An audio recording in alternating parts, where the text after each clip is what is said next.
Here at the House of Justice. Give yourselves a hand for being here today. I would like to welcome everyone to the Huddle.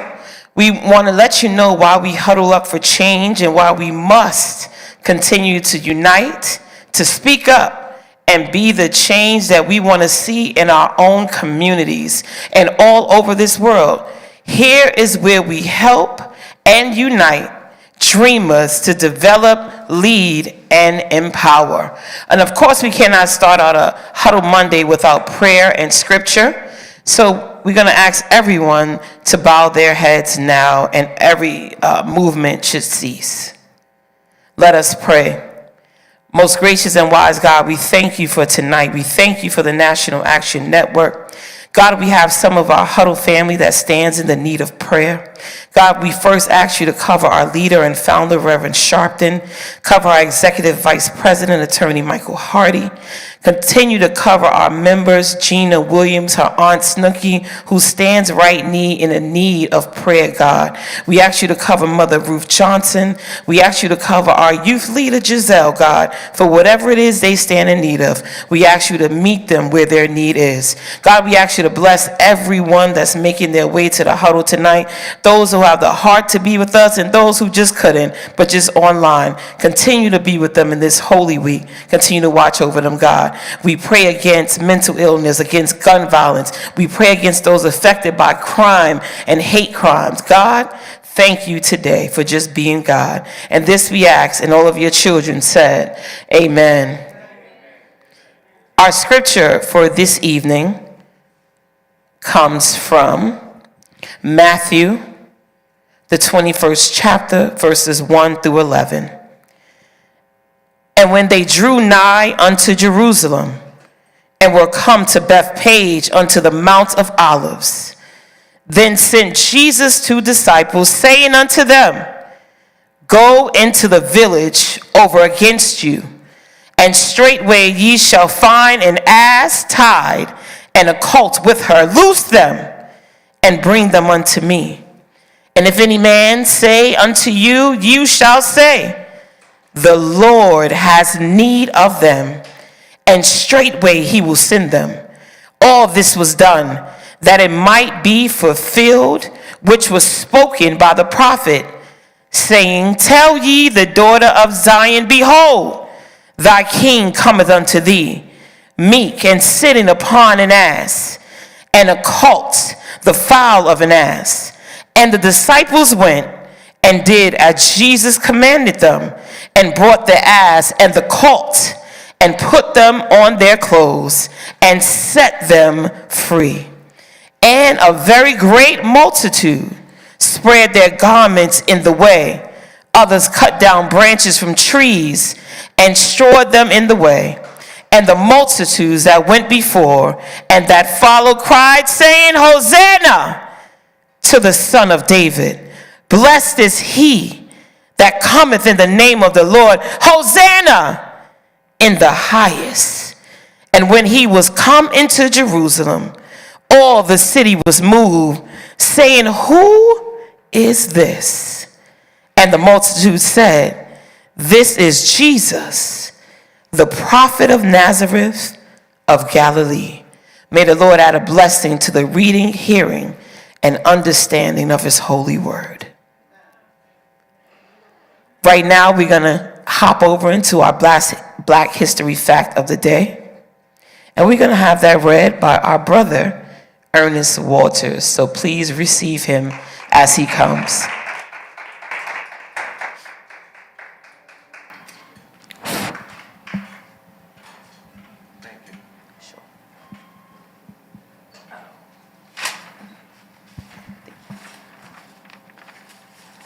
Good evening, everyone.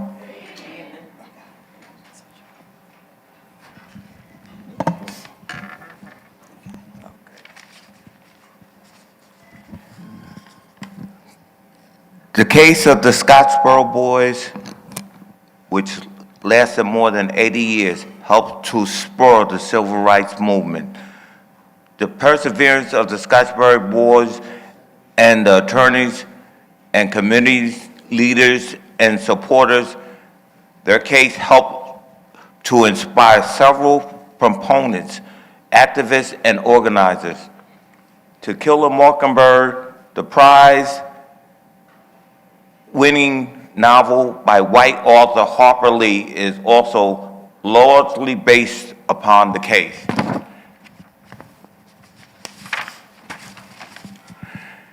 On March 25th, 1931, 9 African-American teenagers were accused of raping 2 white women aboard a Southern Railroad freight train in northern Alabama.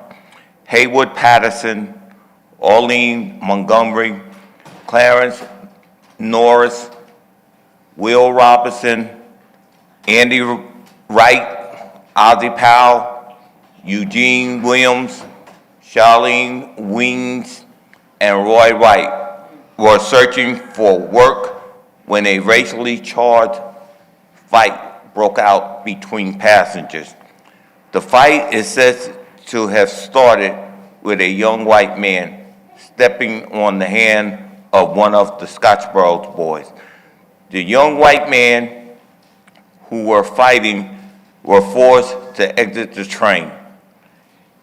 Enraged, they conjured up a story of how the black men were at fault for the incident. By the time the train reached Paint Rock, Alabama, the Scottsboro boys were met with an angry mob and charged with assault. Victoria Pace and Ruby Bates, 2 white women who were also riding the freight train, false charge of illegal sexual activities. In order to avoid these charges, they falsely accused the Scottsboro boys of rape. Thank you so much, Ernest Waters, and thus ends our Black History Fact. Thank you so much. We're always excited when we have our chair and director's report, so we're going to welcome right now none other than our founder, Ashley Sharpton, everyone. Thank you, Trees. Happy Huddle Monday. All right, so bear with me. My report is a little lengthy today. How's everybody doing? All right. All right. You should be able to guess my first announcement. What's coming up around April 10th, ending around April 13th? You can just shout it out. All right, convention. Who is not registered for convention in this room? That's excellent. That means that no hands went up for our online crowd. So that's excellent. Let's clap ourselves up. That's excellent. And I hope the same is for everyone that's watching, coming from near and far, for our convention at the Sheraton Hotel in Times Square. Which year is this that we're celebrating with the National Network Convention? 33rd. We're celebrating 33 years. Who knows which year for the convention it is? I'm looking at Trees because she might know. Anybody know? So which year is that? How many years? 21. The first one was the 23rd. 2003 was the first. Hello? Oh, sorry. 2003 was the first actual convention. Hello? Sorry. Technical difficulties. Yes, so the first actual convention we had with the National Network was in 2003. So this is the 21st annual convention, all right? So we've been doing this 21 years consecutively. All right, so members of the Biden administration, congressional Senate representatives, city and state, elected officials, and a host of artists, media personalities, clergy, activists, and many more will be in attendance in addition to all of us. Assistant Attorney General Kristen Clark, Robert F. Smith, MSNBC's Joe Scarborough, Dr. Michael Eric Dyson, U.S. Ambassador Linda Thomas Greenfield, National Urban League's Mark Morial, Maya Wiley, and New Jersey Governor Phil Murphy are just some of the featured speakers who will be there at this year's convention. The annual Keepers of the Dream Awards dinner will honor Whoopi Goldberg, Jeffrey Wright, Michelle Gatson-Williams, who is the global head of DEI at BlackRock, and Dr. Philip Ozua, who is the president and CEO at Montefiore Medicine. The Women's Empowerment Luncheon this year celebrates Stacey Abrams, Mika Brzezinski, Alexis McGill Johnson of Planned Parenthood, and other trailblazing women. I don't know if everyone knows, but have you checked out the site? Our schedule is open and it's up, our tentative schedule. Some names are missing, but the first day, of course, is Wednesday is up. Every day is up, actually. So you can check that out while you're listening right now. If you have your smartphones, you can just go to nationalactionnetwork.net and you can check out the convention website. It's the first, I believe it's the first thing on the banner. Yeah. And you can check out the schedule. It went live on Friday. I'm excited about Youth in College Day. We will be honoring, I think Winston and Mommy might be the only people here who actually know Brother Prophet Willie Stiggers. He was the original, Lisa knows him too, but Chad wasn't here when he was here. Mommy and Winston, I don't think you were here either. Mommy was here. But basically, Willie Prophet Stiggers was the original, he was the pioneer of the youth move, Nan's youth move. Him and Brother Stevie D. And we were at the school at that time, the public school on 135th between, 91. He was at the public school, and to me, to this day, I might get some flack on this, but he had the best introduction I've ever heard of my father. It became all over the world. If we had social media, it probably would have been viral, but it was incredible. And he had his own little rap, but it was fire. Prophet was fire.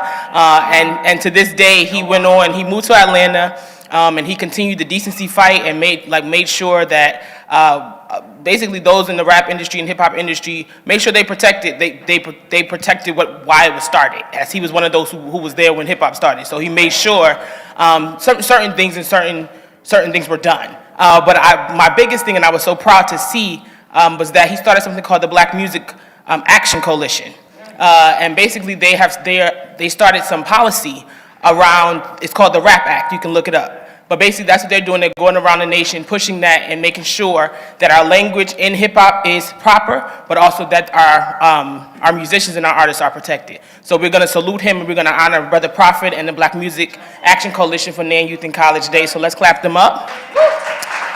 And we all know 100 Black Men, right? We got a little echo.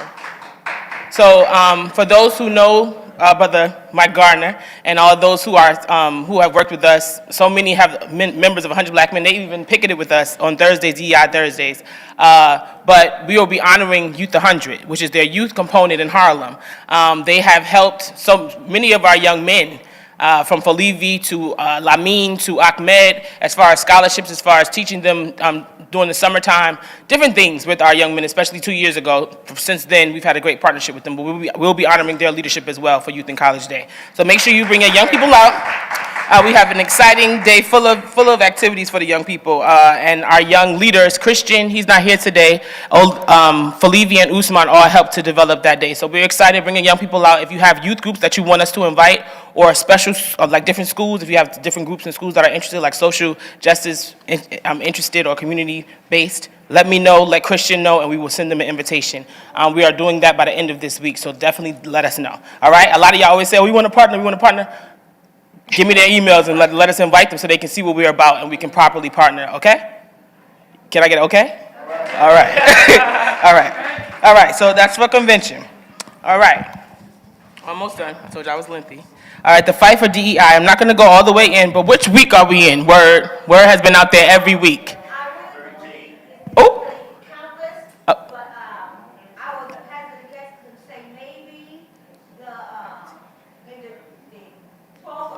There you go, 13. This is let's clap her up. Let's clap Word up. Word has been out there, one of the few. Naya. Word has been one of the few, and her sister. Say two, Mr. Few, but Word has been out there every week.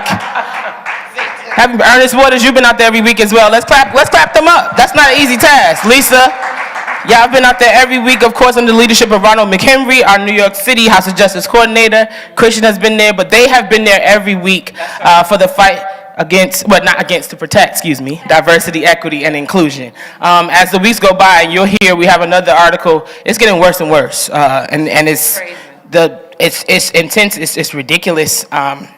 And I'm excited, actually.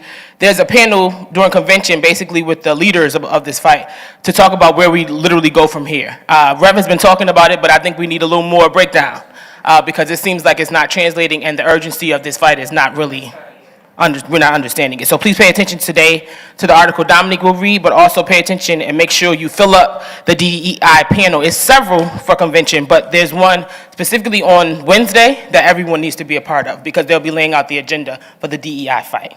All right? Who knows what's going on with Haiti? Right, that's not enough of us, right. Okay, so Reverend Sharpton led a press conference with Mayor Eric Adams, New York City Mayor Eric Adams, several council members, Haitian faith and community leaders, and others this week to deliver an urgent call for the United States to intervene in Haiti and to do more to help stem the unrest. As the situation spirals out of control, they called on the federal government to do more immediately and to stand with the Haitian community during this difficult time. Hundreds of thousands have been displaced, countless dead, 2 out of 3 children are in need of urgent assistance, and the situation in Haiti is only worsening by the day. Reverend Sharpton and others called on the U.S. government to investigate the flow of American guns trafficked to Haiti to aid gangs. Leaders at the press conference stressed the importance of working together and showing a united front to address the turmoil. Reverend Sharpton said that in addition to leading prayer services, we will travel to Washington, D.C. and push for resources and an investigation into the gun traffickers. He also stated that once the situation on the ground is safe, they will organize a delegation to Haiti. I'm almost done. I just want to read this. This is important. All right, with that said, I didn't want to leave. I found an important article about the humanitarian crisis that's happening or issues that's happening all over the world. And all of us, there's a lot of outrage, of course, ceasefire now, of course. We stand with that, but there's a lot of things happening around. And the outrage, it seems to be silent, or very few. So I just wanted to underline what is going on from Gaza to Africa, and just make sure you guys are aware, and when you see the calls to action, let's help support them. The U.S. ceasefire resolution has been vetoed as famine is imminent in Gaza. After vetoing 3 previous ceasefire resolutions at the UN Security Council, the U.S. introduced its own resolution on March 22nd. The text notes that the necessity of an immediate and sustained ceasefire to protect civilians on all sides and lend support to one as part of a deal for the release of 134 remaining hostages held by Hamas and other Palestinian factions in Gaza. But Russia and China vetoed the resolution, with the Russian diplomat calling it misleading and a Chinese diplomat saying it fell short of the expectations of the international community. Meanwhile, Israeli Prime Minister Benjamin Netanyahu reiterated his intent to launch a ground invasion of Rafah, the southernmost city in Gaza, where over 1 million displaced Palestinians are sheltering in dire conditions. The UN and world leaders have warned that an invasion of Rafah will be a humanitarian disaster beyond imagination. 2 newly released food insecurity analyses underscore the scale of the crises that already exist, particularly in the north, predicting imminent famine in Gaza due to Israel's destruction of essential infrastructure, siege, and hampering of aid efforts. It is too late to avert a humanitarian disaster that is going to kill thousands, if not tens of thousands of people. That's the bottom line. Now, Haiti. The ongoing gang violence and political vacuum in Haiti is having a drastic humanitarian impact. On March 22nd, the leading global authority on hunger, known as the IPC, reported that about 5 million people will face acute food insecurity or worse from March to June, an increase of 532,000 people on its last report in August. Meanwhile, only 5% of Haiti's population of 11.6 million received food assistance August to December. The closure of the port and gang roadblocks are forcing aid organizations to scramble assistance any way they can. On March 20th, the World Food Program was only able to deliver 11,500 hot meals instead of 14,000 due to security and access difficulties. Violence in Port-au-Prince has reached unprecedented levels since gangs joined forces to oust acting Prime Minister Ariel Henry on February 29th. At least 18 health centers have been forced to close in the capital, while diseases are spreading in makeshift camps. More than 33,000 people have now left Port-au-Prince in less than 2 weeks. Can y'all imagine how many people that is in less than 2 weeks that's moving? A plan backed by the U.S. and negotiated with Haitian politicians and civil society actors by the regional CARICOM group is being rolled out to try to restore calm. This involves the setting up of a transitional presidential council that will name a new interim prime minister, hopefully paving the way for elections with the assistance of thousands of foreign police and security forces. But the plan faces some strong opposition in Haiti, notably from some gangs with political ambitions of their own. Dozens of people have been killed in the past few days as gang violence and vigilante retaliation rages. On March 21st, the UN resident coordinator said 2,500 people were killed, kidnapped, or injured in the violence in the first 2 months of the year. There's also a rise in violence in South Sudan. I'm gonna keep going. The U.S. military has kicked out of Niger as the violence there increases as well. And at least 54 people have died from malaria in Somalia, which is in Africa. So right now, our nation, if we read all around what's going on, and I haven't underlined the good, but what's going on as far as the bad is what's going on, it's dangerous. It's crazy, and it's gonna lead to worse if there's no resolve. All I can say personally, we live in America, and our government, we are only responsible for what our government is doing. And those who believe, we believe, and we pray, and we do what we have to do in our own way. But as far as the federal government, as far as them providing money to help continue to not help these people, it's absolutely ridiculous. As far as what's going on with Haiti, I stand with Reverend Sharpton and the mayor and everyone else who's calling for them to investigate, but I ask them to expedite that investigation as well. People are dying, people are hungry, people are starving, so we don't need the political show. No, I'm not offending anybody, I'm not saying anybody is acting, but there's a lot of politics that I read in this, as far as the president, as far as who's in charge, but people are dying. Same thing happening in Gaza, people are dying, and people are worried about politics. So I ask you to put your heart before the politics. People that are going around outside that have all these opinions about all that, people are dying, I'll say that again, for no reason. Netanyahu is they just said 1 million people, he's about to go where they're hiding, where they're in shelter, he's about to just go and bomb it, because there's no response. So what are we gonna do? Hashtags are not enough. That's right. Screaming ceasefire now is not enough. So what we need to do is make sure that, right now we have an election happening in November, correct? That's right. So we need to make sure that our demands matter. Not just what's going on internationally, but also what's going on the ground here. So we need to come together.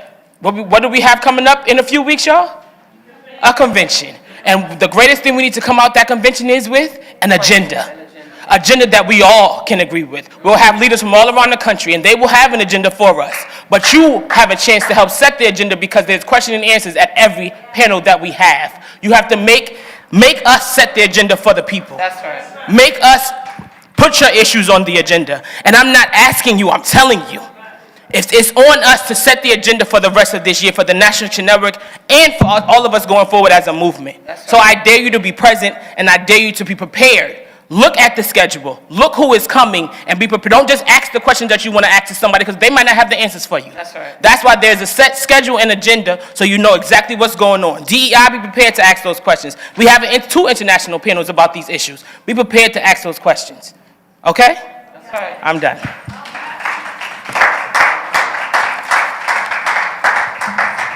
Those are yours. Oh, thank you. Thank you. Put your hands together again for our chair and director. She gave y'all a wealth of knowledge, and I hope you were listening intently. So right now, we're always excited to talk about some things that's happening here at the House of Justice, and it's considered our announcements in the field. So on this Thursday, who knows what this Thursday is here at the House of Justice? Not you, Ashley. Put your hand down. Who could tell us what this Thursday is? The last Thursday of the month is what at Nan? Oh, Hardy, Attorney Hardy would be so thrilled right now. You got it right. This is our legal night that's happening here Thursday, March the 28th. And we invite all of you who have issues or just need to speak to an attorney, bring your documents, they sit and speak to you. We are normally here making it happen. We're online, thanks to Ashley and JT, and we're also in person. So we invite you to be a part of that. Is everyone an updated member? Come on, tell me the truth. Y'all clapping, that means y'all updated or y'all lifetime? Which one is it?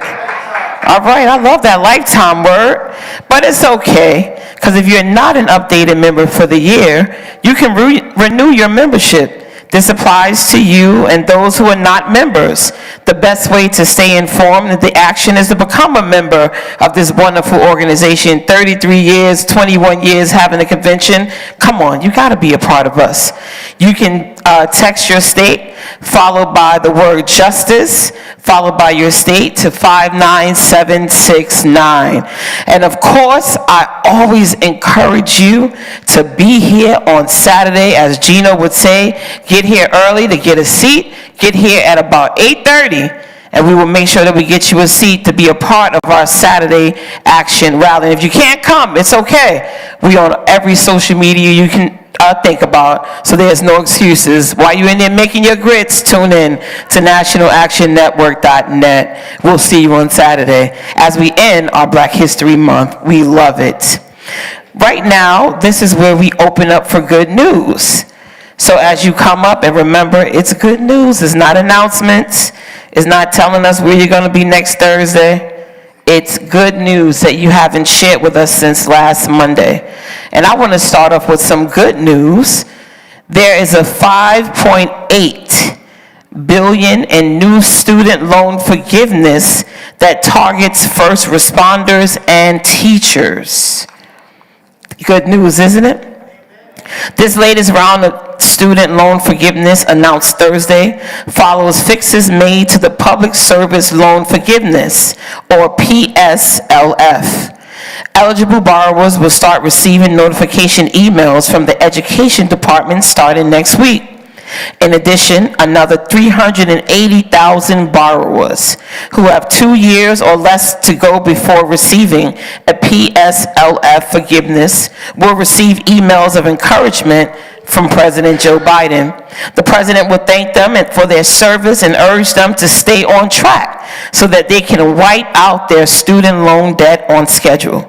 We hope this relief provides borrowers and their families so much needed breathing room, said James, Undersecretary of the Department of Education, in a press release.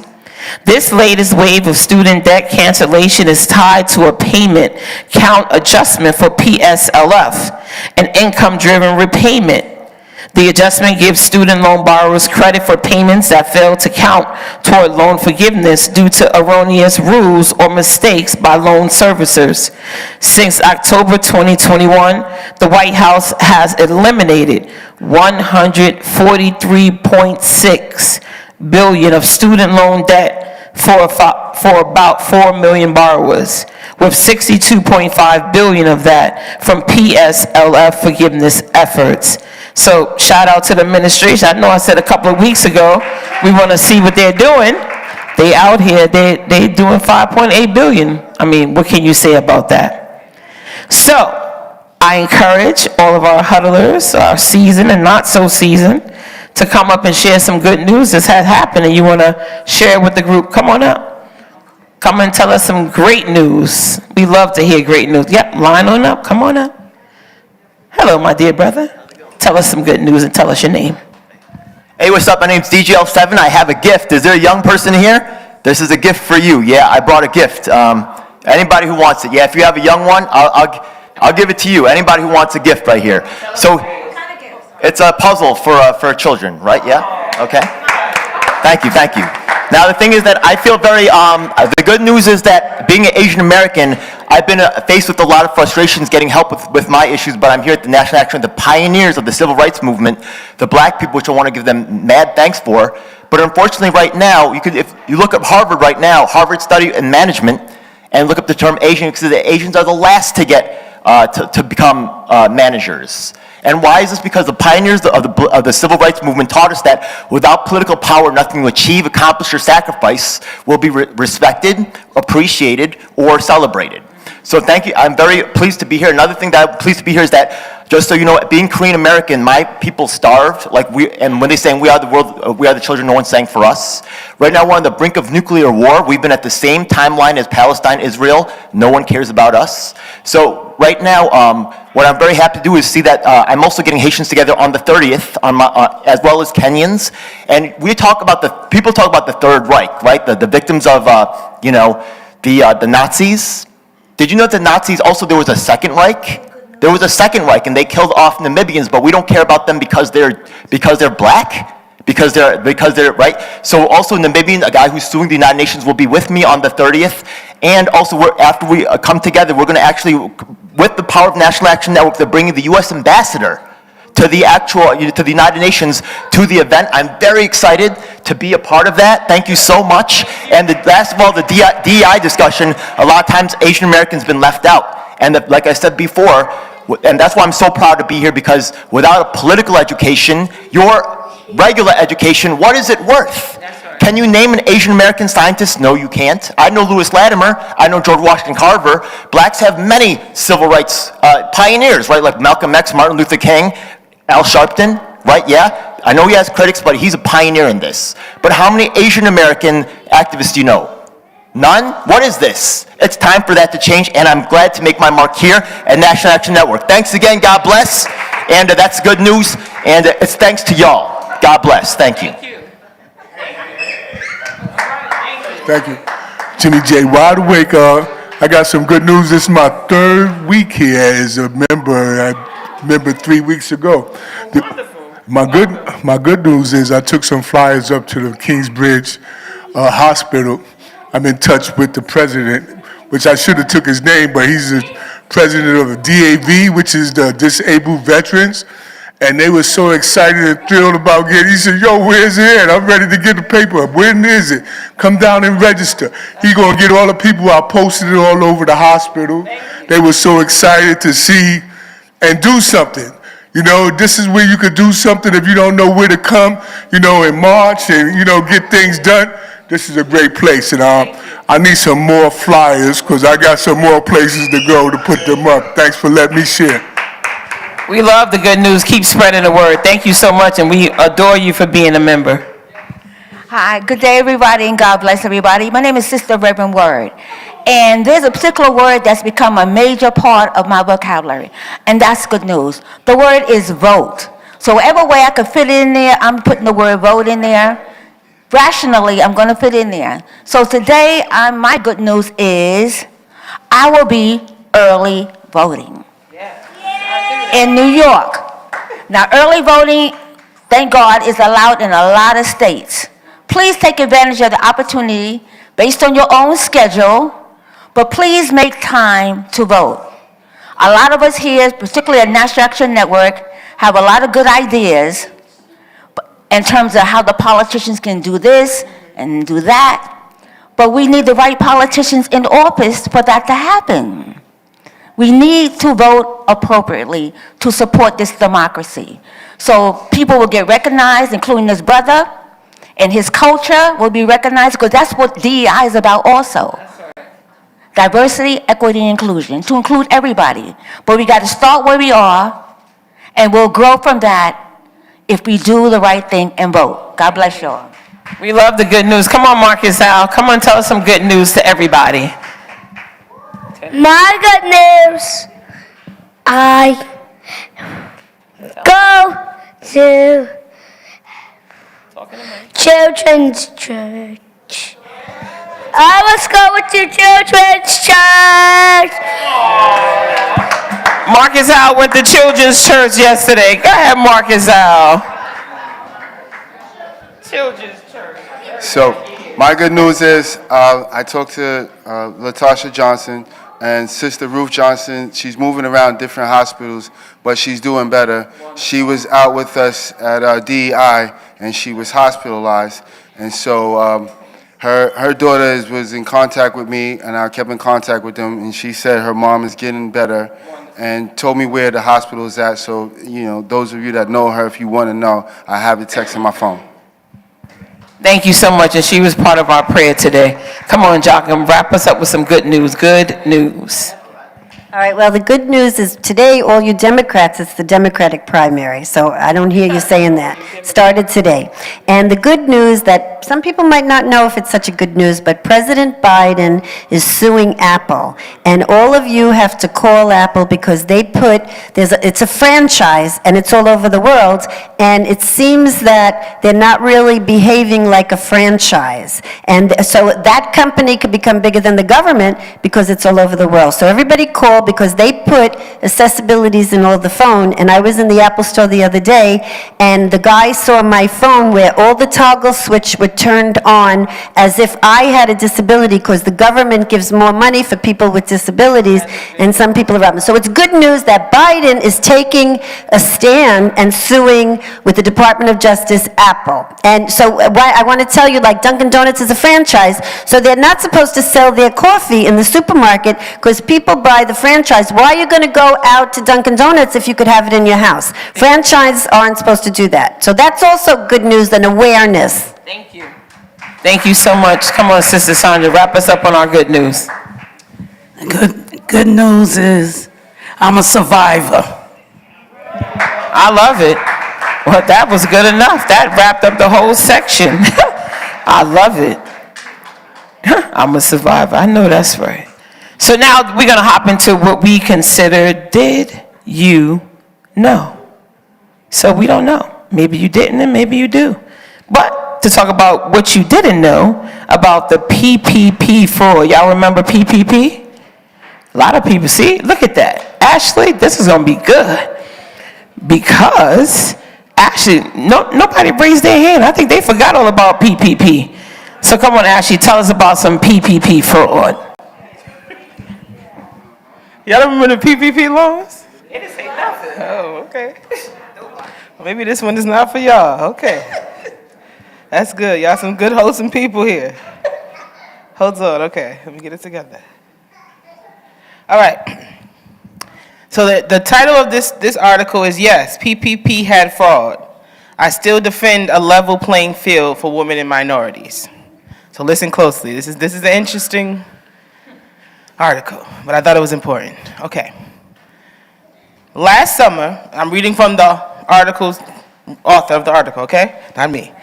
Last summer, I was sentenced to 54 months in prison for submitting false financial statements to the federal government in my application to become a PPP lender in 2020.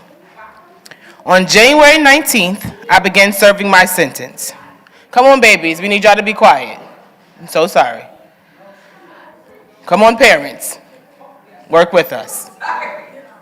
Come on, parentals, all right. I make no excuses about my crime. It was the biggest mistake of my life, and I will suffer the consequences through my time in prison and the impact on my family as a result. But if any greater good comes from what I did, I hope it is to expose a long-standing issue that is likely to get worse: the lack of financing options for small businesses owned by people of color. With the Supreme Court's recent decision regarding college admissions, the very programs that have attempted to level the playing field for women and minority businesses are under threat. Those of us who have spent our careers fighting for better economic pathways for disadvantaged business owners must prevent these programs from suffering the same fate as affirmative action. Minority-owned businesses have a massive impact on the economy, accounting for approximately 2.2 million direct and indirect jobs across the United States. But studies show Black and Hispanic-owned firms applying for loans are rejected more often and are less likely to receive the full amount for which they are applying compared to their white counterparts. The pandemic exacerbated this problem. The U.S. government's $1 trillion payroll protection program, that's PPP, the payroll protection program, was designed to keep businesses afloat and people employed, and the government took steps to make the loans flow as fast as possible. But minority-owned businesses were once again shut out. According to a 2021 small business credit survey by the Federal Reserve Banks, Black-owned firms were 5 times more likely to be denied the PPP funding as white-owned firms. While the Black-owned hair salon on Main Street couldn't get a traditional bank's attention, companies like the Los Angeles Lakers and Shake Shack were receiving millions of dollars in PPP loans. This was not necessarily the SBA's fault, but it was the reality. In the summer of 2020, the Small Business Administration recognized the problem and changed course. That's when I committed my crime. Facing pressure, the SBA sought lenders like mine with track records of lending to small minority-owned companies. At first, I applied as a technology partner for the National Minority Supplier Development Council. When the SBA denied their application, the agency asked my firm, MBE Capital, to apply instead. Responding to SBA's request, I submitted false financial statements to win approval. The worst explanation for what I did is greed. The best is that I felt this would be an extension of what I have done for my whole career, helping disadvantaged companies survive a crisis. The truth is probably a combination of the two. But despite my crime, after receiving approval, my company did exactly what it was asked to do. We lent over $1 billion to more than 38,000 small businesses and even turned down 72,000 loans that did not meet our standards. A lot of money. We made banks like Chase, Bank of America, Citibank, Carver Bank, Lindio, Crowds, and Equitrust over $34 million in partner fees. I didn't victimize small businesses or steal a dime of taxpayer funding. My crime was submitting false information about my company to the federal government, and for this I take full responsibility. PPP was built on the foundation of inequity and exacerbated a cycle in which disadvantaged businesses were left behind. Yes, it was rife with fraud, and the justice system will do its job in prosecuting individuals who stole the funds or lied to become a lender like I did. However, justice is not confined to issues of crime and punishment. A truly just society would ensure the same economic opportunities for every person. But following the Supreme Court's ruling on affirmative action, we have already seen conservative attorney generals target DEI efforts at Fortune 100 companies. The next target will likely be set aside for minority-owned construction contractors or non-bank financing programs for disadvantaged businesses.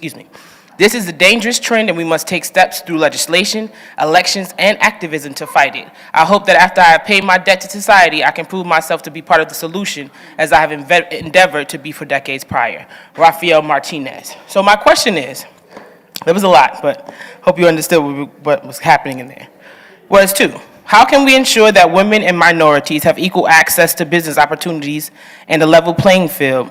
And 2, what steps can be taken to address fraud and ensure accountability in government programs like PPP?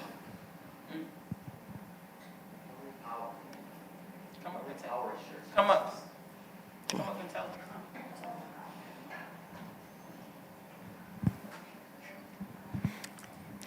Well, first of all, you have to understand that always I talk about because things are lawful, they're not expedient. So when they're denying these people these loans because of all the red tape, maybe it's not so expedient for all of the red tape. Now, and with that being said, you also have to put into place people checking to see if you're actually doing. This person here said, I was giving out the money to the people. So the only thing I did was lie to get the money to give to the people. Otherwise, they wouldn't have gave it to me. So how do you fight something when you're put into a conundrum like that? You have to take out the conundrum, take out the red tape so that it could be offered. Then when it is offered, you say, all right, are you following the protocol? So they give back their paperwork. They check out the paperwork, follow the paper trail. You can see if somebody's doing their business or not. But if you don't give them the money to start with, and they got to lie to you to get it, then how do you just tell me that I'm not going to give you money to give the people and then say, well, all right, you lied to get it, now you gave it to the people, but we're going to lock you up because you did right with what. You understand? So you tie your hands like that. Untie the people's hands, and then you won't have such a problem. Thank you, Anthony. Sister Word. Yeah, it goes back to, of course, you got to vote for the right politicians who will listen to a person who's had this experience and give this person credit for understanding what the real purpose of that money was for if they did the right thing. So again, it goes back to diversity. We don't know who's on the board, but obviously a bunch of races. Obviously. Right. So diversity is necessary at every level, and this is a situation that proves that. This is an actual business person who made every effort to properly and correctly and lawfully report what their business is about. And when he lawfully did that, they denied him because of race. It's racism. So when he did what he did, which is not right, but it's a learning experience now, this man is an expert on how to treat businesses that really do want to help people. He's an expert now. So when he gets released, give him some props and use his expertise to stop this problem. Diversity, equity, inclusion is very, very necessary. They can't even get around that. They can't get around that. And the DEI Thursdays, we are reminding them, you can't deny DEI is necessary. That's the reality. So we got to vote for the right people and give this man some props when he gets released. Thank you, Sister Word. Well said. I remember back in the 70s, my grandmother, my grandmother's soul. She sold food. The government had to come in to check her apartment out to make sure it was clean. And that's how she made her money. She didn't ask the government for 1 red cent. I remember the moms and pop stores back in the 70s and the 60s. And now, what are we going to do? We have to sell to our own people, you know? Thank you. Thank you, Sister. Yes, I understand, we need money to open up businesses and do great things, but if we have to help and back it. But why we keep going there when we got millionaires and billionaires out here that we could go to them, to your family, to your people, to get finance, through our own self. We got to stop keep going to other people to finance businesses. We got to finance businesses ourselves. We got to get together and have banks that will help us finance. Even our own family doesn't do that. I got brothers that got money. If you ask them for a little something, man, they turn it the other way. They hoarding stuff up there. They got 2 dozen this and that in their house. But if you say, can I get that? No. You know how much that costs? It's not about hoarding and having things that cost a lot. It's about helping out, giving that stuff away. Stop trying to sell stuff to our people. You got extra stuff, give it to someone. Find somebody who uses it and give it to them. Stop asking for money. Stop asking them to help us. We got to start helping ourselves. That's the bottom line of that. We got to start loving ourselves up, that we don't need them no more. We're strong people. We got things here, man. We got people who got billions. Why we got to ask them for things? Why we can't help each other out? The other races, they do that. They sit together, they pool their money, and they get houses and cars. What are we doing, man? It hurts me. I was talking to some people up there about coming down here. They didn't want to come down here. They was, no, they ain't going to do nothing. What vote's going to do? That's not going to work. And they were so negative, man. I got exhausted trying to talk to them, about standing up. But we got to pay attention to our people and do for our own self. Thanks for letting me share that. Thank you, brother. That was powerful. And we need more loudmouths like him to help wake the people up. That's right. Hi, I want to say that our country is a free country, and that's why sometimes we have a lot of red tape, but everybody has to open up their eyes because our UN is not doing their job, or else there wouldn't be all these wars. And in Europe, they made the euro, and the euro got rid of Europe's individual countries and their history. And that's what they want to do to us. They want to erase our history. So I myself applied for MWB, Women and Minorities, years ago. And I had all my papers. And a lot of people in the office, when the top people are fooled, everything else falls down. Because the top are the people who are the pencil pushers and the doers and shakers, and a lot of the people with the wealth. If they're tricked, everything else falls down. And because I also even tried, I owned a house without a mortgage, and when I went into the bank for a simple line of credit, I was denied, and there was no way I could be denied because a lot of people, there's organized crime. And that's what we have to look out for. So when you remember, the euro copied like over our UN.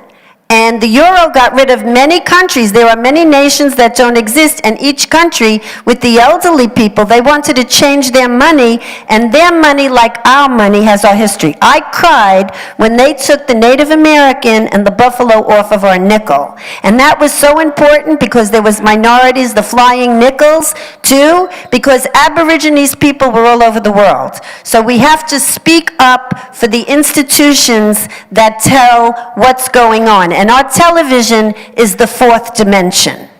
Okay, so that means it's life, and the time was different, and only in the 70s, presidents and leaders talk on the TV. We were never supposed to be charged for it, so we're in trouble. Thank you.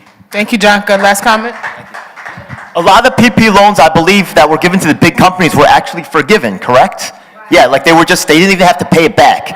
So many of the things that we say that are actually supposed to be for us, right? Like public housing, actually is a new form of apartheid, affordable housing. They weaponize what they say is for us against us. And the thing is that without political power, nothing right, like I said before, actually what happens is that without political power, your achievements are not something to be celebrated, they're a threat. Right, so the thing is that, once again, I'm actually, Carmen Quinones, she's actually a tenant association of Douglas Houses, one of the largest, one of the most well-known tenant association presidents in public housing. I'm supposed to go to a fundraiser right now. Once again, you guys got to empower yourselves, and that's why I'm so proud of National Action Network and actually taking care of activism versus you can't rely on a regular education. This is what you need. You need activism for real. So thanks again to the people that showed up. Without that, you'll never get justice. Thanks for your work. Thank you, Doc. Thank you, brother. And this story, everybody, thank you for all you said. Rafael Martinez, thank you for writing this. And like you said, some companies just were completely forgiven, while some people are literally in jail serving time for doing what others did and are still doing. But that's why DEI is important, and that's why we're outside fighting for this. And that's why we have people on the inside of the small business community and to the top. We have to make sure that we are accountable and hold them accountable and put the right people in place. Thank you, Patrice.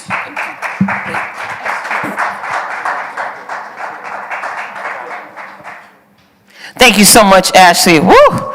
See, look at that. We opened it up and everybody was like, what? What's PPP? They thought that was my initials. No, Ashley broke it down. Okay, so let's hop into my Did You Know?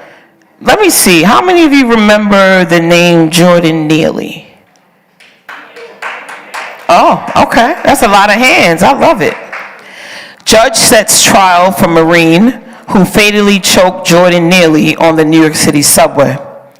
A judge announced Wednesday that the former Marine who put a black homeless man in a fatal chokehold on New York City's subway last year will be put to trial in October.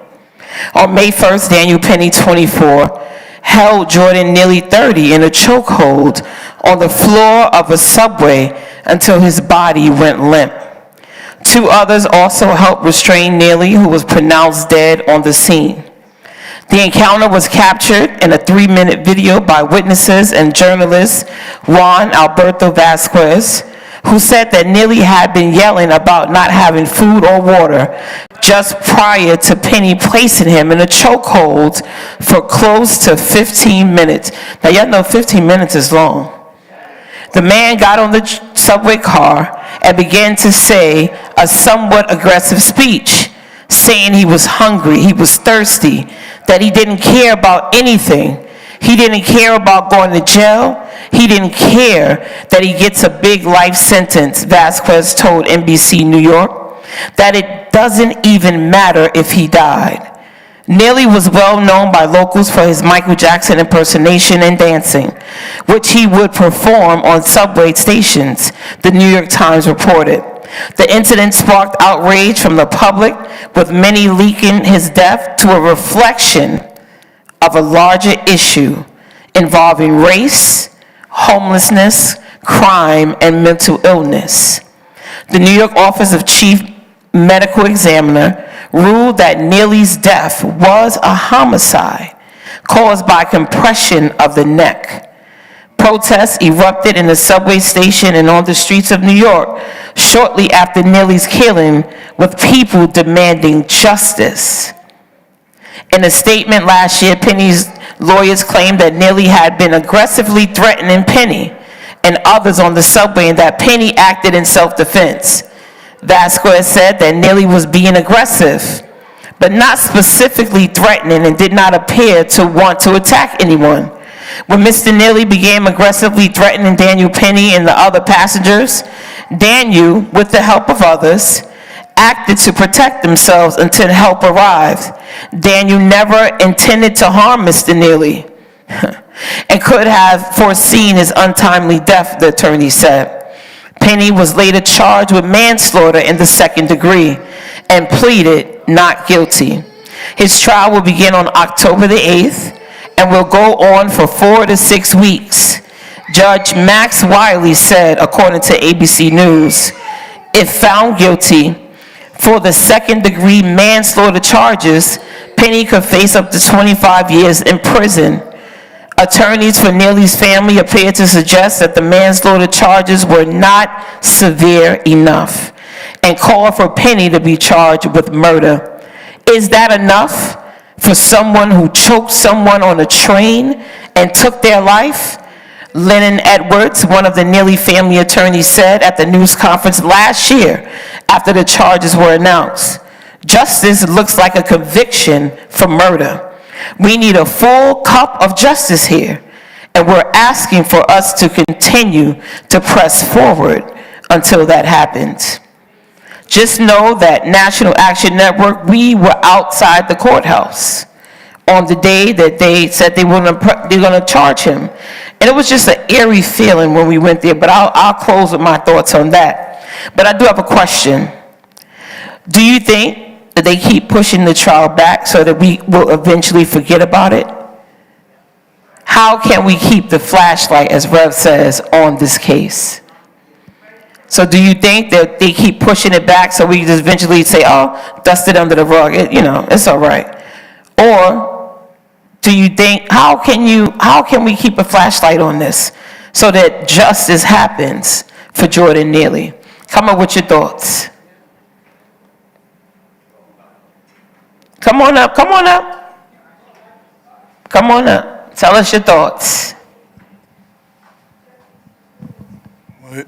Well, I think it's a shame that the guy did that, because you could actually feel a person's body going limp when they are knocked unconscious. You'll feel that. You know they no longer, because their body will fall out. We got to stop killing each other, our own people, for anyone to take us serious. So they're going to let it go for a while till we forget. But when we killing our own people out here, no one is taking our life serious, so they'll let it brush by. But we got to start to get unity and love for the younger ones at an early age to keep them from being exploited by the rappers and the rap music, calling our sisters this and that, disrespectful names. Music, we got to reach the children early with cadets, chess, ball, activities with good, strong men there where they don't come in there to threaten us. We got to raise up a whole new choice of children now, and people. And we got to show improved respect for each other so that we can get justice for when our black sisters and brothers die. We got to start loving each other so much that they be scared to kill any one of us, because we all going to come out and step up, right? We can't just, some of us step up, and be worried until it happens to you, and then you want to run the Rev, because this is the only place you can run. You know what I'm saying? Or either you just suck it up and go on about, say, well, there's nothing I could do. And once a person is died, no kind of justice to the victim or the culprit who did it is really going to satisfy anything. The person is dead already. The thing is now to look at prevention, not punishment, to study that. Thanks for letting me share. Thank you. That was good. Come on, sis, tell us.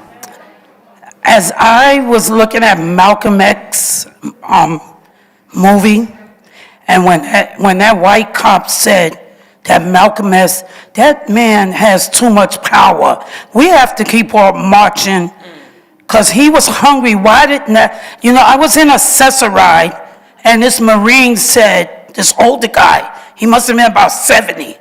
He said, that's what Marines do. But you don't do that to people. I feed even myself. I may not have enough, but I'd sit down. If I could give you $2 or $3, how can I stand and somebody is opening a door and I'm walking into a restaurant and I don't help him to eat?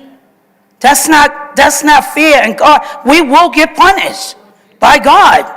But doing that Marine should have took him off the train, and then he decided to say he had mental illness because they threw him out of the Air Force or the Marines because he had. Now he wants to say he had mental illness. Something's wrong. We got to keep marching till we know that the justice will stop with them. Thank you so much. Okay, this case happened in New York City, so we know who the New York County District Attorney is, Alvin Bragg. This case is not getting, whatever you want to call it, forgotten. The charges are in, the trial is set. Jordan Neely has family. They're not going to forget. Jordan Neely's family has attorneys. They're not going to forget. So it's going to be taken care of. For whatever reason, due process can be a long time, but this due process is scheduled and it's going to take place. So the video's there. They can't explain anything other than what's actually in the video. This man thought he was a supremacist, that he could choke a harmless, homeless black man who was really in a state of depression, and he's voicing it loud, but not really harming anybody else. It's clearly murder. You can really clearly see that.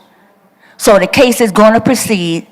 God willing, the jury, which we have to pray that they do their due process, because some juries really don't understand and need to understand how important them really paying attention and obeying the law. And if the person is guilty, guilty. And obviously, I believe this person is guilty. So we just have to, we have a lot of things we got to do, but trust and believe, if we're not on the set in that way, somebody else is on the set that's going to take care of it. And God bless them all in their work. Thank you so much. I love these comments. Come on. Our last two, and we're going to wrap it up. So, in order to keep it alive, it would be good to. I had mine on the social media. I was there, so I put it on the social media. Pin it up. Pin it up. Then pin up all the other stuff that they doing. When I was a kid in the projects, you could go to anybody's house, knock on their door, say, I'm hungry. My mom ain't home. Is my friend here? Now, people so divided. Why? They divided us to try to conquer us. I was in South Carolina. My sister bought a little plot of land so that all the kids could come through. And I was waiting for my cousin Poos. Somebody hit her with a car and killed her because she was stealing clothes to support her habit. And I was looking for her. She's mad at me because I don't like to go to funerals. And she said, what's wrong with you? And I looked at her and I said, Poos, I love you. She said, good answer. So when you take love and you utilize it, even the man that strangled them, you go and deal with your tenses. And then, maybe the jail system need to change about how they need to bring the people and have them doing some community service and let them see how good it is to help, You got to keep it up. Thank you. Thank you so much. Hi, I think to keep this case under the flashlight, we should make something bad into something good. The Marines are sovereignty of the flag. And I myself am a Marine military theater, a Marine amphibian. And somebody is stealing my whole identity as a teacher, everything else. So I think we have to scrutinize the military and make it a big issue with the Department of Defense, because some people were very sad that they couldn't go into the military. People that have seizures or have a club foot, because I spoke to them and they said they want to serve, but they can't, and they don't understand it's for their own good. So I think this guy may have not been a legitimate getting entrance into the military because they said he left, and poverty is not a crime, and we have to focus on this, and we have to have love and charity. So I think we should focus on Marines, understanding that it's Sempre Fidelis, which is always keep the faith, it's the sovereignty of the flag, and we have to unite with making sure that people are really who they say they are, and we get accountability, and we may he get the help he needs, because I think he needs help, because no one should squeeze somebody to death. Thank you. Thank you so much. And our last comment from Anaya. So do you think that we should, do you think they're trying to push the case so that we can forget about it? And how can we keep the flashlight on it?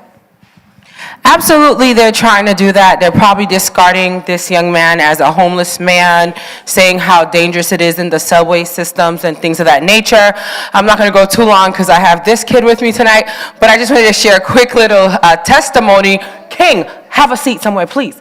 So, Mal, you want to help out, King? Okay, so real quick, what was I going to say? Okay, recently I was in a situation whereas I felt like there was somebody in our presence where I'm located right now that was a part of, the K couple of, letters with the K's. And literally what I wanted to share about that was your gut feeling tells you when something is wrong. Our intuition, especially as Black people that are connected to the ancestors, we have something inside of us that says that there is something going on with this person. And usually I would be very quiet, but I did not feel safe at all. So what I proceeded to do was put out like an SOS on social media, because I said, if something happens, at least it's documented somehow that I don't feel safe. There's cameras everywhere, and literally this man needs to be looked upon. The following day, confirmation hits. Several of my Jamaican comrades literally felt the same way, and my compadres and I talked about it, and it was like, wow, we were on the same page. Now, what do I have to say about that? Like, literally, we as a people are always put down and always like discarded until it's election season. We've been talking about that a lot tonight, and unfortunately it seems like we're never heard. And I hate to sound negative, because you know me, I'm trying to keep it real, but at the end of the day I really don't know what else to do, because we had this happen to a Black man in a subway system in New York City in the 2020s. This wasn't in 1924. This was recently, fam. So I wanted to share that, like, I really am so disappointed in America right now, but at the end of the day, we have to keep the fight going. And I'm not saying anything about Haiti, because y'all know I've cried a whole lot, and I've stood a whole lot, and I've fought a whole lot. And unfortunately, we have gone back hundreds of years, and it's a disgrace. So whoever is watching in the political arena, just know I'm disgusted. And Joe Biden, don't forget, you came to Miami. You got on your knees to beg the Haitian people for their vote. God bless America.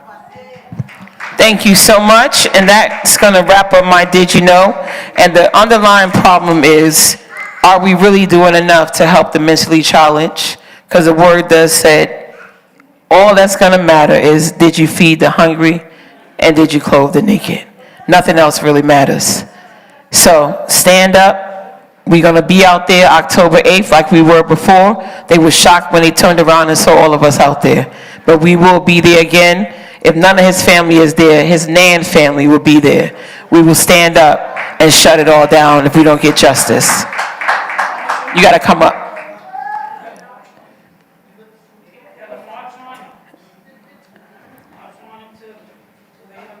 Get ready. Y'all remember the letters D, E, I?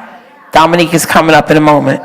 What happened? What happened to all the money they said they got for the mentally ill? What happened to all of the money they got for the mentally ill? That could be next week's. Did you know? That could be in next week's. Thank you. Send that article in to nanyouthhuddle@gmail.com. So, I'm going to say these 3 letters, and I know we've been talking about it, but listen. D, E, I.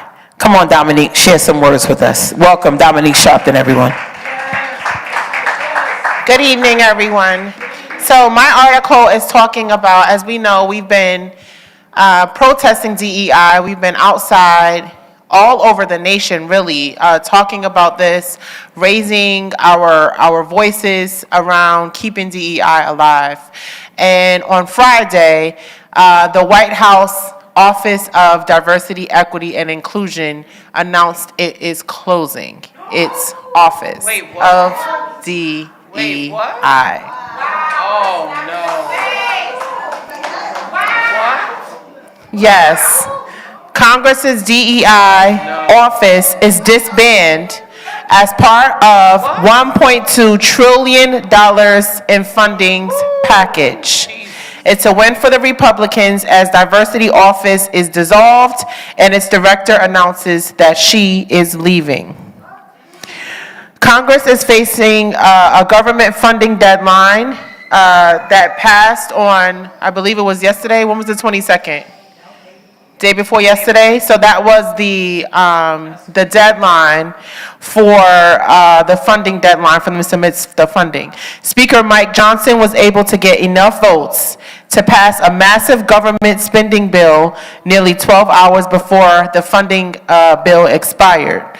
Conservative Republicans were not afraid of forcing a shutdown and almost tanked the vote, saying it's not fiscally responsible.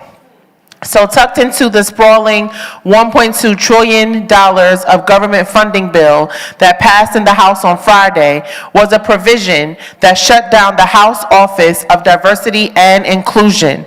Effective on today, the office will close as of today, with some of its staff transitioning to over to the newly formed Office of Talent Management.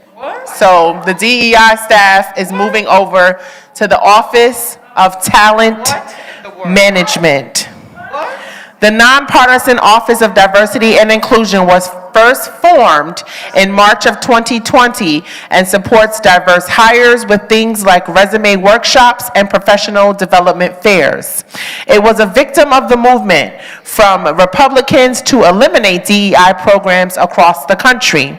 On behalf of ODI, it has been an honor to help ensure that the United States Congress embodied a qualified and representative workforce that reflected the country's vast tapestry. That was Director Sesha Joy Moon said in a statement.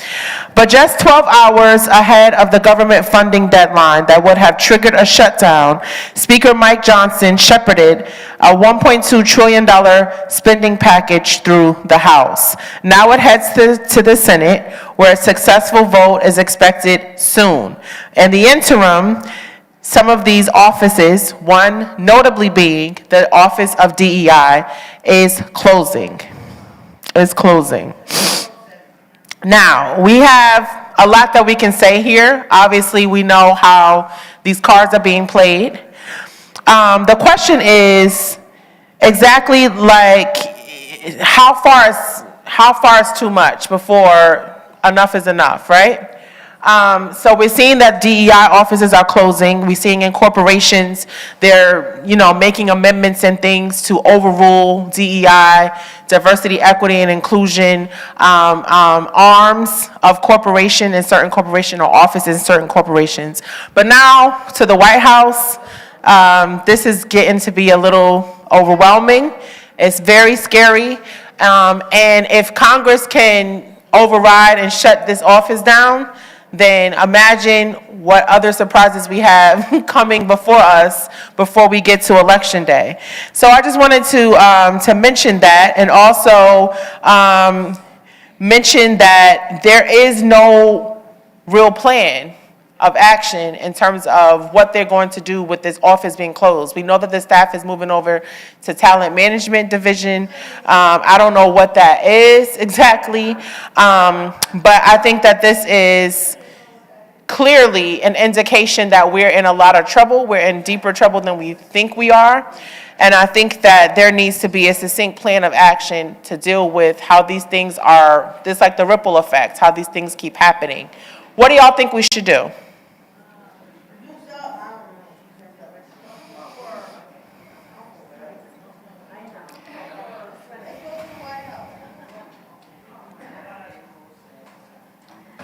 Okay, I think I have a solution, and I think it's been there all the time, is, President Kennedy did affirmative action, and affirmative action gave birth to EEOC, Equal Employment Opportunity Commission. And I myself did it a lot with the city, the state, the feds, many times. And what's happening is people are getting in, like I said at the top, and they're just they're becoming greedy, they're not being trained right, and they're robbing. And I'm going to give you a concrete example. Social services started a lot of back to work. People used to get welfare, but they had to work, and they were working sometimes in the parks or whatever. Then they started to put people back to work in contracts with this program. For example, the state building is an example. I don't know, Con Ed is an example. I don't know if Con Ed went through it, but people who aren't working, they would put them in security. Now, security is the most important thing, and when you have a big company like Con Edison or the state building, it should be government because it makes a strength and a unity and an importance and equal opportunity for everybody. Everybody's working for the state, and there's certain tests that you have to beware of con artists and criminals that try to get over on you. So what they did is they took people from social services and they says, oh, I could do it cheaper, instead of making that a government or Con Ed, and they started to steal from the company or the government, pocket the difference, and put people on, so it looks like they increase employment. A lot of people are employed, they get off social services, but it was scamming because they were robbing the money. So we all have to be really active, and with the EEOC, which is like a little bit of a court when somebody does something wrong, like it could be in a university, somebody steals your degrees, or they steal your salary, your employment identification number. When people are getting away with a lot of these things, that's what gets rid of it. And then I said from the very beginning, in education, inclusion means that people that have some kind of cognitive disability too gets in, because the schools used to be homogenized, mean people that get tests and they scored the same on intellectual tests and decision making, they would be grouped together and they would learn the same thing, but the smarter and the quicker learner would get more detail. That's more security, especially in states like New York, because we have a well diversity. So that's what inclusion actually meant, and sometimes it was not good. And I think there needs to be an investigation, because the state building, like I went to Alvin Bragg, and the security tells you need an appointment for the DA. The DA says you don't need it, and if you go there, the security that's downstairs that isn't working for the state, and they're like a victim too, somebody tells them to go up and screen the people in the DA like me, where my teacher salary is stolen and everything else, and my degrees, my master's and my bachelor's, and I have my transcripts, and I tried with the EEOC, and the enemy got in. So we need to do the checks and balances, and we need to pray to God for justice and truth in our democracy. Jonka, thank you. Thank you.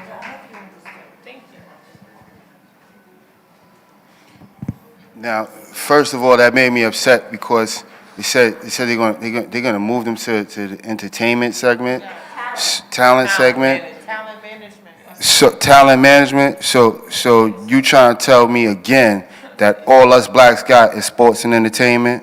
Oh, that bothers me. That really bothers me. So you want to close down the office, you take out all of our structures so that we don't have nothing to stand on. Well, Sister Word is right here. She getting ready to tell y'all to vote. You know what I mean? You know what I mean? So you stop making it a game. Get more. We need to get more outside. I be outside fighting. Why don't y'all kids come over here? Why don't y'all come learn? Why don't y'all come learn? More people need to just start stopping and saying, "Come learn, come learn, come learn, come learn." Come learn, and push them into learning. Or tell your friend to come learn. Tell your daughter to tell her friends to come learn. Tell your son, tell your cousin to come learn, so that we know what we're doing in order to keep the fight alive when they trying to do something like this to us and push us out and make it look like, oh, we didn't do nothing. You did it to yourself, because it's not fair. Thank you so much. I told you the word vote is very popular. I love it. It's the reality. It's really the reality. And the point I wanted to make during the other Did You Know, but I'm going to make it now, we're taxpayers. So whatever funding they have for these organizations to give out funds, give them to everybody. We're paying taxes into those programs. So I can hear saying, oh, we need to get together and do it for ourselves, but are we going to keep our tax money for ourselves? No, we're paying taxes. We're entitled to all the funding, all the programs that they have available, because our tax money is there too. Okay, let's go back to this subject here. What did we expect from the Republicans? Right, that's true. No, really, what did we expect? Listen here, if we thought in this day and time we would never face the racism that our ancestors did, we are facing it hardcore. I am stunned how much racism I gotta face today. But I know the solution. Our ancestors already achieved it. This voting is not light. People gotta understand, voting is so powerful, that they're trying to take it every which way and trying to make us depressed in the process. We cannot get depressed.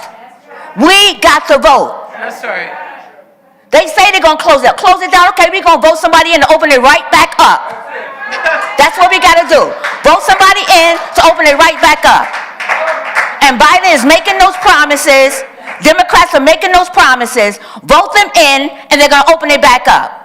So don't you fret about this. Just get in the polls and vote for democracy. That's right. God bless y'all. God bless you.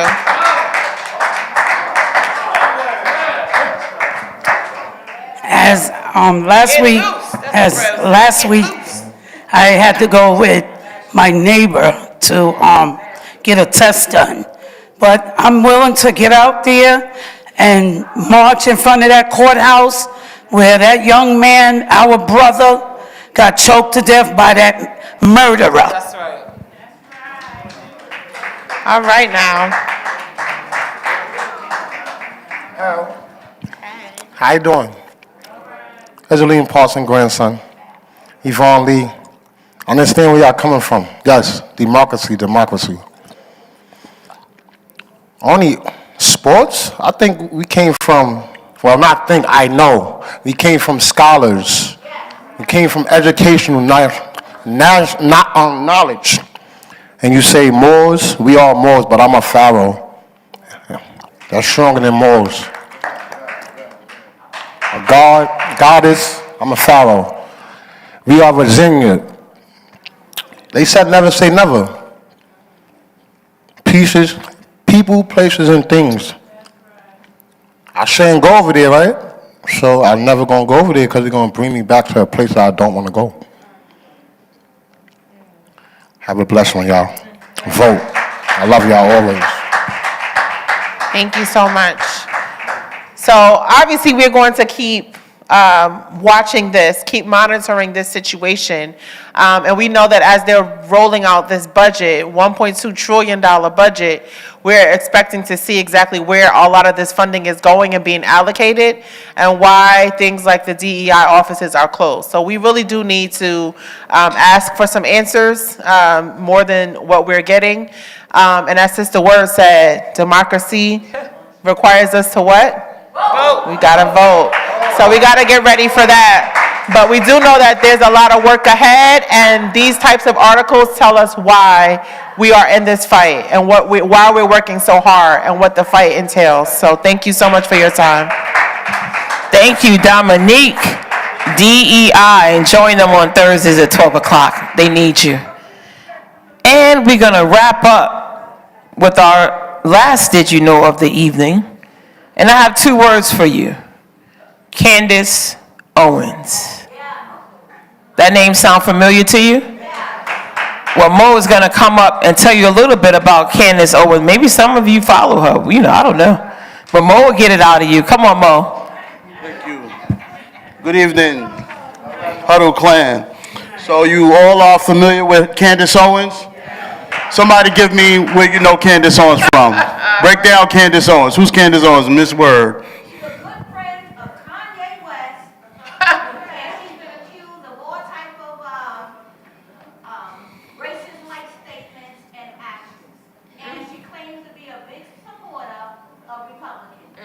All right. Okay, that's to the black delegation.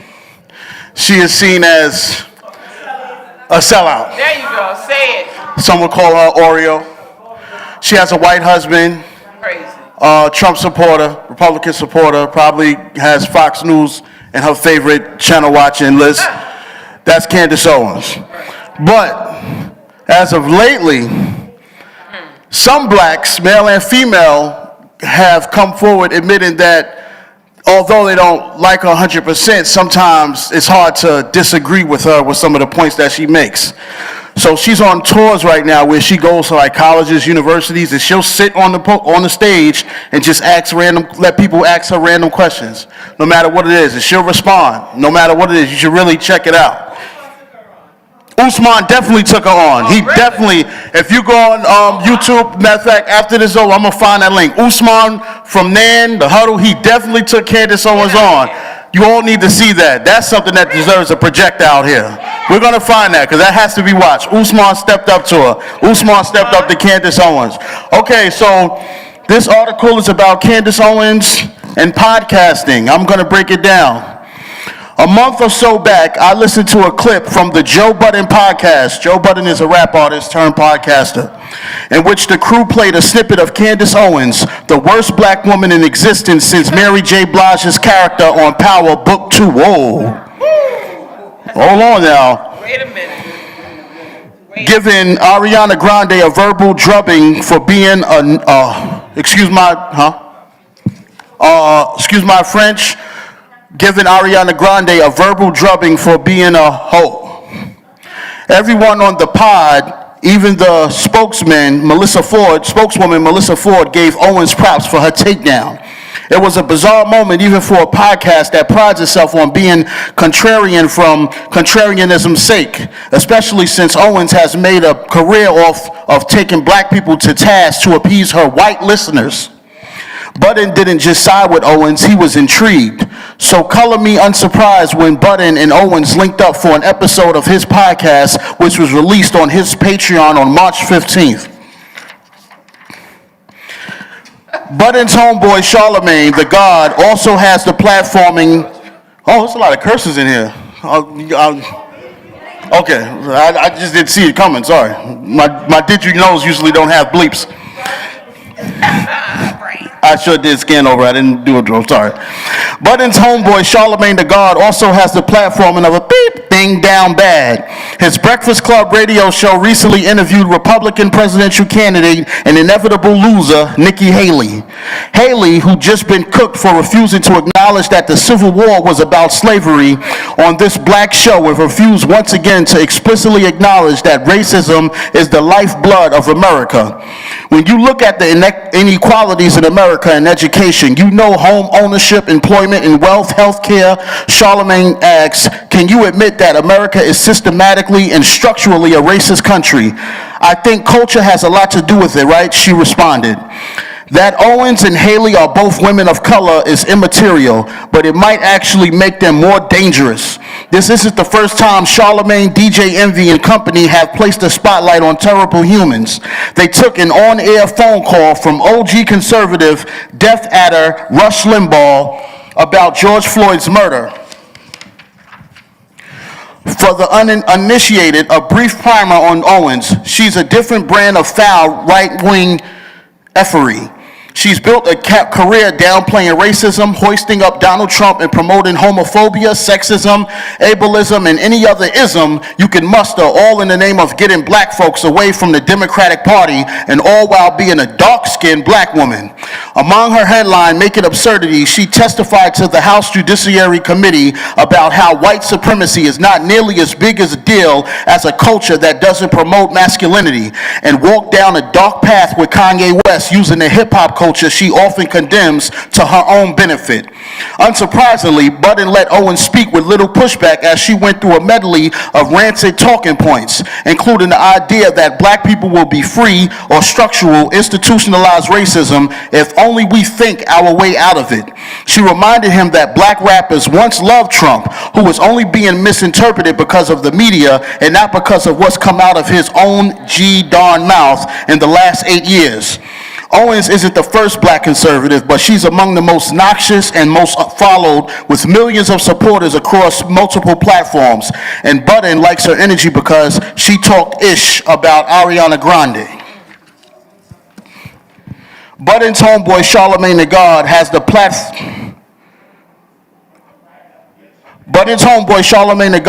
platform and a-holes thing down bad. His Breakfast Club radio show recently interviewed Republican presidential candidate Nikki Haley. That was a repeat, sorry. Charlemagne was pictured in 2016 with conservative blonde mudslinger and former donkey of the day. Remember Tomi Lahren, the white woman from Fox News? She was a white blonde. She wasn't on Fox News. She was auditioning on YouTube, trying to get on Fox News by always disagreeing with black people and talking down. Her name is Tomi Lahren. She was like the white version of Candace Owens. He claimed it was a publicity stunt, but he knew who she was when he walked with her. Like black folks are walking shoulder to shoulder with David Duke just because. Defenses for these men in their choice of white supremacist guests have largely fallen into the let's hear both sides argument, but everyone can miss me with that. Why do we need exposure to the side of fomenting anti-blackness and general hatred? Owens has several million followers and all the space in the world to get off BS so ridiculous that I'm not even sure she believes it. She's in no risk of not having her side heard, and there's zero reason to black media to engage her in dialogue outside of getting money, because not all money is good money or ethical money. Owens is ecstatic that black media is giving her play right now because obscenely, she believes black folks are on the verge of an awakening that will see us dip out from the Democratic Party en masse and finally acknowledge that toupee fiasco will bring us all to the promised land, whatever that means. But I think she's excited about getting to the flex her intellect over button. Owens is very loud and frequently wrong, but she's not stupid, and she knows that Button couldn't hang with her intellectually. In contrast, I bet she wouldn't step foot on Roland Martin's show. Charlemagne and DJ Envy can also get steamrolled by their guests. And that's just one of the problems with these podcasts. Another is their tendency to demean women while claiming to boost them up, making them manosphere podcasts in disguise. And if they're not platforming anti-blackness, they're going in the polar opposite direction. Button and the Breakfast Club have both hosted Dr. Umar Johnson, a man who, oddly enough, espouses the same homophobic pro-masculinity messages as Owen, but framed in a pro-blackness way. Balance, right? It doesn't matter if your guest is on some clock is right twice a day stuff. If their message is consistency that of racism, discrimination, and wholly unnecessary attacks on marginalized groups, find another guest. I'm sure Button and company can find someone else who thinks Ariana Grande is a hell. Okay, so this basically is Candace Owens is the topic of subject of the moment, but it's basically talking about black podcasting. So for those that are not sure what podcasting is these days, it's like a branch off of what radio is. So you have your radio shows like The Breakfast Club with Charlemagne, DJ Envy, and Angela Yee, now replaced with Jess Hilarious. But the podcast is more of like an offset. You can go online and listen to it. You can listen to it on your Amazon. These little podcasts that are being made is just another form of radio that is more tuned to social media and how social media works. But most of the black podcasts and black social media, remember when we talk about this stuff, we're talking about black social media. So in black social media with these podcasts, because most people don't listen to the radio these days unless they're in their car. Like listening to it on a boombox is kind of obsolete these days. So people listen to podcasts and social media, like Instagram, they put up so many clips of these podcasts. So Joe Budden is one podcast that's probably one of the top 5 podcasters in black culture. He's like up there.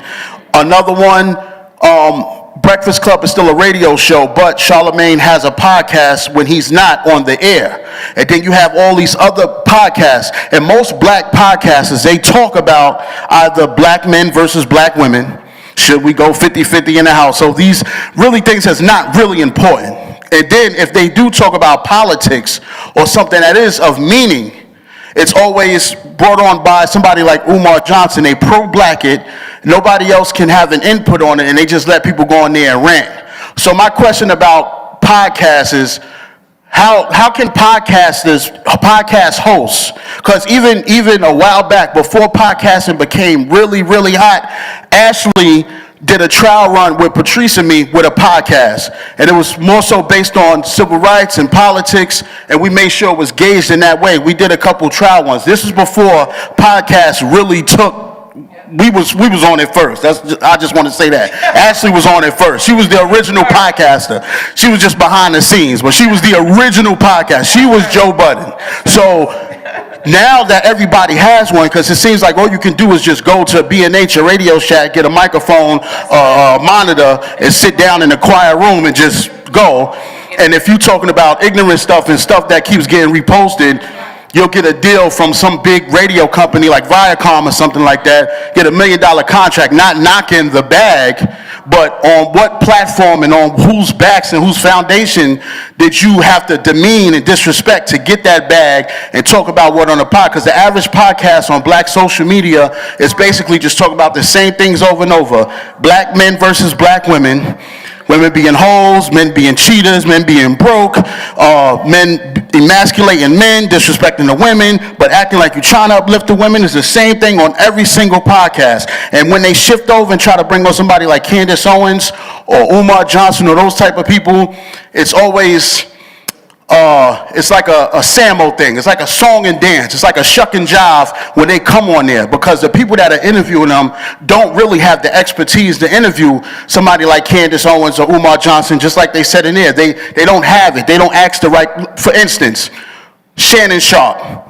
When Shannon Sharp interviewed Cat Williams, Cam Newton, when Cam Newton interviewed Charleston White, these people were talking serious stuff and asking serious questions, and not disrespecting Shannon Sharp, but he's a football player, a retired football player that has a lisp and cracks jokes.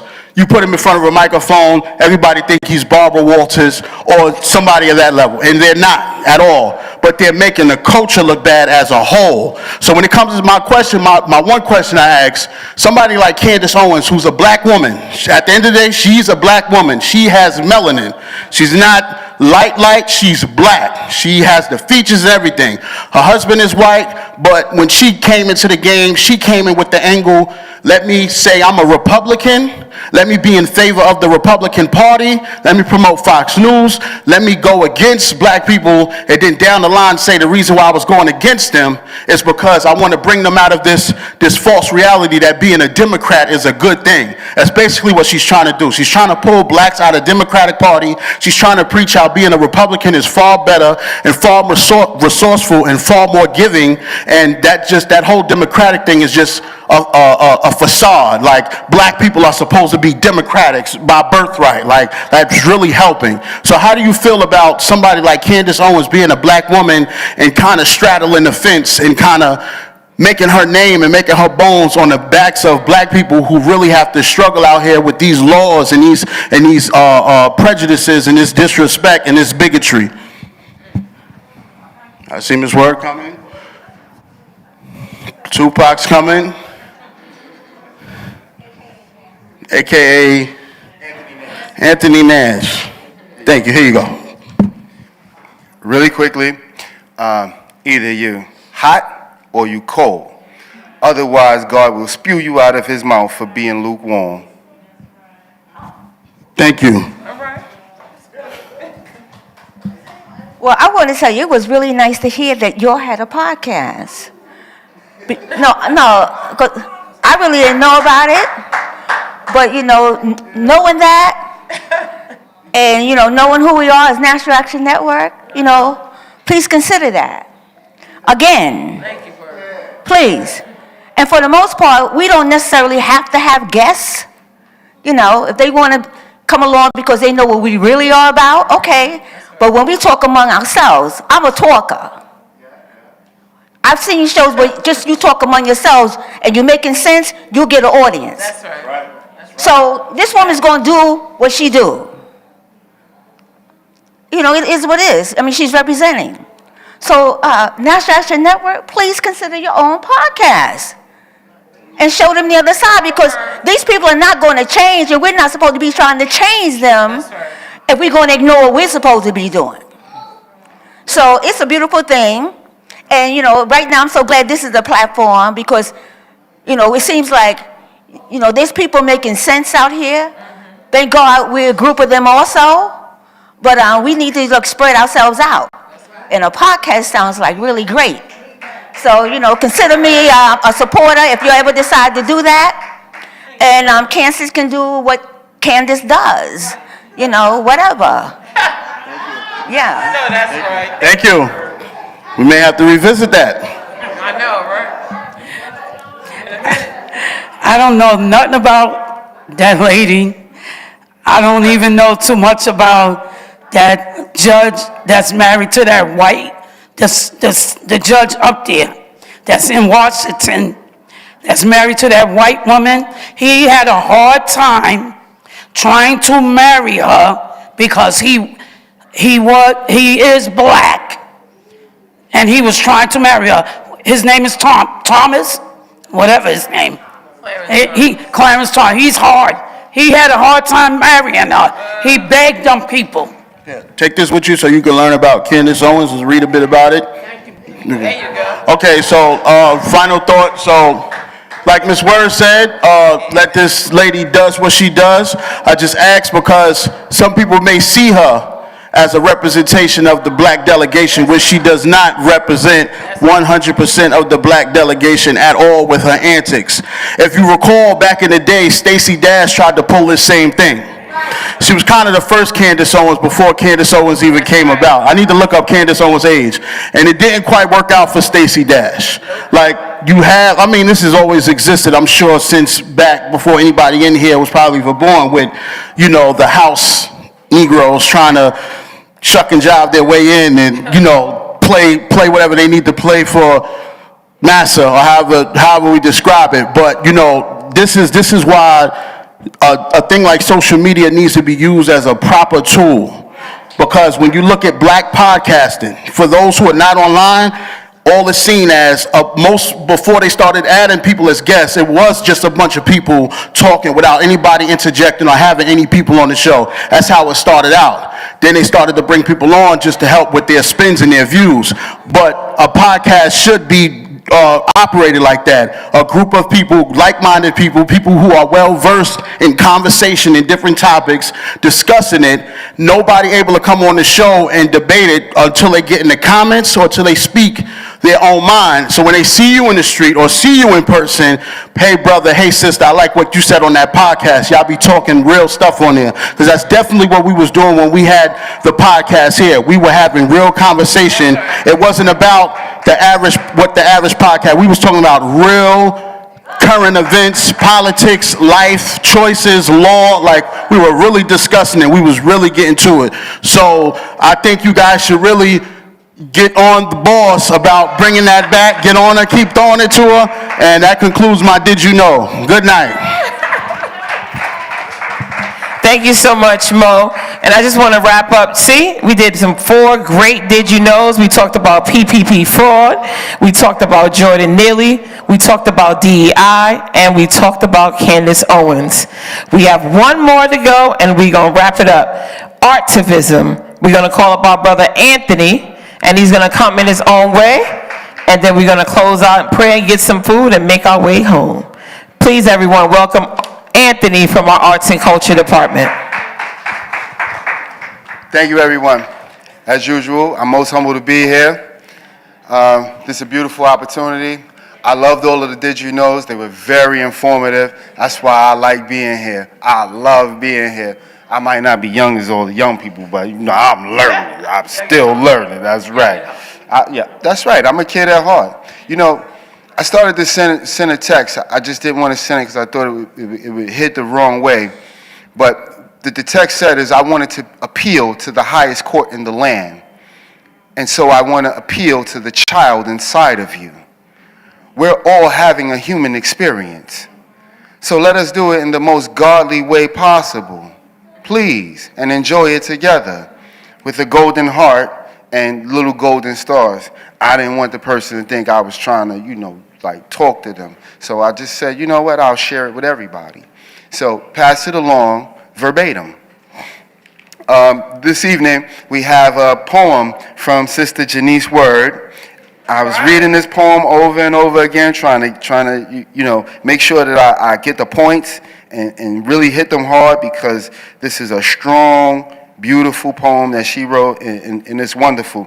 So I couldn't find the mailman, so I'm going to be the mailman and the hype man and every other man, and I'm going to read this poem. It's very beautiful. Here we go. Some wonder why this devalued brink, and conclude racists wrongfully believe that a lot of us do not think. Just killing, stealing, and who to rob. But a lot of us do think of pride, of God. Firebomb, firebomb. I got the mail. Did you get the message? That was the message. Now, let us not avoid the devious thug. To our own people, some are selling drugs. Firebomb, firebomb. I got the mail. Did you get the message? When you think of yourself with honor as wealth, there is a greater chance you will save yourself. Firebomb, firebomb. I got the mail. Did you get the message? Others will follow. Some stay in sorrow. But I guarantee a better tomorrow. Firebomb, firebomb. I got the mail. Did you get the message? Family, friends, and teachers of children. Teach them the difference between right and wrong. Teach them their unique history. Teach them their unique history to enable them to grow proud, wise, and strong. Firebomb, firebomb. I got the mail. Did you get the message? That's it, and that's all. That's it. Discrimination. And that's all we shall overcome. Firebomb, firebomb. I got the mail. Did you get the message? But we must take a glimpse at how some of us contribute to those that are against us. I'm going to say that again. But we must take a glimpse at how some of us contribute to those that are against us. Firebomb, firebomb. I got the mail. Get that message. Some parents allow their children to dance in perverted ways, and it often goes live stream and is often seen, which incite known offenders to make some of children their victims. Firebomb, firebomb. I got the mail. Did you get the message? Your kid dancing too perverted? Somebody looking at him. Drive-by shooters. Some brag that it's good. But some are killing people in their neighborhoods. Who is to blame for this shame? Some think it's cool. Some say it's all game. Firebomb, firebomb. I got the mail. Did you get the message? That's it, and that's all. Beautiful. It's beautiful. This is a beautiful, beautiful poem that I was sitting there and I was rehearsing. So I want to give y'all my little clip again. Affirmative action. It's time to ride. We outside. We outside. DEI. It's time to ride. We outside. We outside. The young people told me. Say that, OG. We outside. We outside, this our civil rights ride. We outside, no justice, No peace. yeah, we outside, no justice, No peace. ride, we outside, no justice, No peace. ride, we outside. I want some of y'all hottest rappers to see if you could give me some conscious music for that. All of y'all, Eminem, 50 Cent, Jadakiss, Nasty Nas, You got something for this? Fat Joe, come on, you got something for this? Something conscious and positive. No N-words, no B-words, no alluring to the streets like you still out there. Let the people know that you change. All right, put your hands together for Anthony from our arts and culture. We outside. That's what he said, we outside. We doing good on time. Christian will be so proud of us. All hearts and minds are clear. Make sure that you try to share this live with someone on your Facebook. Hashtag Nan Youth Huddle. All hearts and minds are clear. They hung him high. They stretched him wide. He hung his head. For all of us, he died. That's love. Let us pray. God, we thank you for tonight. We thank you for the Youth Huddle. We thank you for the National Action Network. We pray over the food, those that prepared it, those that are serving it. We ask you to bless us to get back to our houses safely. We ask you to watch over our young people, God, in whatever capacity there is, and help us to always remember that you are Jehovah Jireh. We ask all of your children under the sound of my voice to say amen. God bless you and happy Huddle Monday.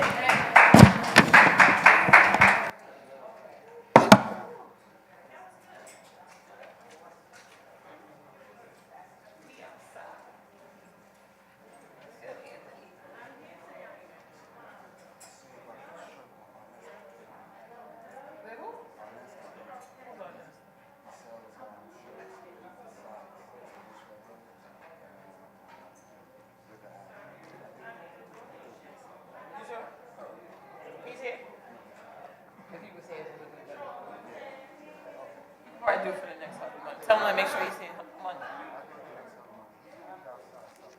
Oh, that's the guy that's on the fashion show with the colorful stuff. That's it? Oh, that's somebody else. He gave me the shirt. Start giving me some stuff. Nice. Well, you can represent him next week. Nobody don't see it. Put it on next week. I'm like, nobody don't see it. Put it on next week. For sure. They don't see that. They don't know. Fashion is fashion.